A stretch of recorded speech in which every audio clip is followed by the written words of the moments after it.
యాదగిరిగుట్ట ప్రస్తుతం యాదాద్రి తెలంగాణకే తలమాణికంగా ఆధ్యాత్మిక తేజస్సును వెదజల్లుతున్న పరమ పవిత్ర పుణ్యక్షేత్రం. ఇక్కడ కొలువైన నరసింహస్వామి గురించి మనకు తెలిసింది ఘోరంతా, తెలియాల్సింది కొండంతా. ఈ క్షేత్రం వెనుక ఎన్నో అద్భుతాలు, రహస్యాలు దాగి ఉన్నాయి. ఆ ఆసక్తికరమైన చరిత్రను, కన్నుల పండువగా జరిగే బ్రహ్మోత్సవాల వైభవాన్ని ఈ వీడియోలో తెలుసుకుందాం. శ్రీకర శుభకర ప్రణవ స్వరూప లక్ష్మీ నరసింహ. చాలామందికి యాదగిరిగుట్ట అనగానే లక్ష్మీనరసింహస్వామి దర్శనం మాత్రమే గుర్తుకొస్తుంది. కాని ఇక్కడి మూలవిరాట్టును ఏ శిల్పీ చెక్కలేదన్న విషయం మీకు తెలుసా? ఇక్కడ గర్భగుడి ఒక సహజసిద్ధమైన గుహ. ఆ గుహలోని రాతిపైనే స్వామివారు స్వయంగా వెలిశారు. రామాయణకాలంలో దశరథుడికి పుత్రకామేష్టి యాగం చేసిన ఋష్యశృంగ మహర్షి కుమారుడైన యాదఋషి ఇక్కడ ఘోర తపస్సు చేశాడు. అతనికి మార్గదర్శనం చేసింది సాక్షాత్తు ఆంజనేయస్వామి. ఆ తపస్సుకు మెచ్చి నరసింహస్వామి 5 రూపాల్లో దర్శనమిచ్చాడు. అందుకే ఈ కొండకు యాదగిరి అని పేరు వచ్చింది.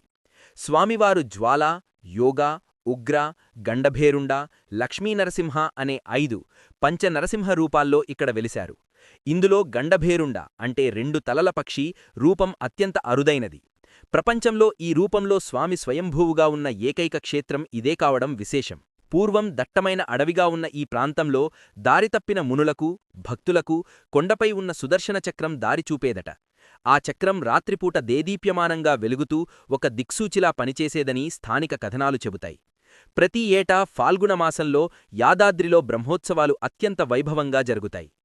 శ్రీకర శుభకర ప్రణవ స్వరూప లక్ష్మీ నరసింహ. 11 రోజులపాటు జరిగే ఈ ఉత్సవాల్లో అణువణువు భక్తిభావంతో ఉప్పొంగుటుంది. ధ్వజారోహణంతో బ్రహ్మోత్సవాలు ప్రారంభమై ఎదురుకోలు ఉత్సవం, తిరుకల్యాణ మహోత్సవం, రథోత్సవం, చక్రతీర్థం అంటే పూర్ణాహుతి తో ఈ ఉత్సవాలు పరిసమాప్తమవుతాయి. కొత్త హంగులతో, కృష్ణశిలలతో పునర్నిర్మితమైన యాదాద్రి ఇప్పుడొక మహాద్భుత కట్టడం.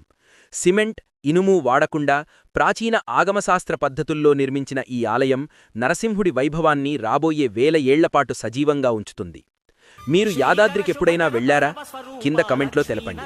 Thank you for watching. జై హింద్.